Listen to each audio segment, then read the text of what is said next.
विधानसभा चुनाव के पहले राज्य में महाविकास आघाड़ी और महागठबंधन के नेताओं में मुख्यमंत्री पद को लेकर खींचतान जारी है। इसी बीच अजित पवार गुट के नेता अमोल मिटकरी ने अजित पवार के मुख्यमंत्री होने की इच्छा जताई है। उनके निवास पर विराजमान बापा के साथ भी इसी बात का जिक्र किया गया है। अब इस पर मिटकरी की प्रतिक्रिया सामने आई है। महायुतीच्या तिन्ही पक्षाला आपापला नेता प्रमोट करण्याचा अधिकार आहे।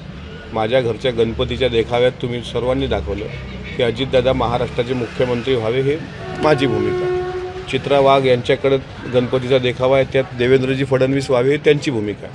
तसं शिंदेसाहेब व्हावे हे शिवसेनेची भूमिका। आपला नेता महाराष्ट्राचा मुख्यमंत्री व्हावा ही कार्यकर्त्याची भावना असते। मात्र सध्या विधानसभेच्या निवडणुकीला तिघांनी एकत्र येऊन सामोरं जाणं महत्त्वाचं आहे। आमच्या ज्या लोककल्याणकारी योजना अर्थसंकल्पात मांडल्या गेल्या त्याचा प्रचार प्रसाराच्या जोरावर महायुतीतल्या तिन्ही पक्षांनी एकत्र येऊन लढणं, जिंकणं आणि नंतर मग महायुतीचा मुख्यमंत्री पदाचा चेहरा तो अंतिम निर्णय हे पार्लमेंटरी बोर्ड आणि तिन्ही पक्षाचे वरिष्ठ नेतेच घेऊ शकतात। आमची इच्छा विचाराल तर आम्हाला वाटतं ना अजितदादांनीच नेतृत्व करावं।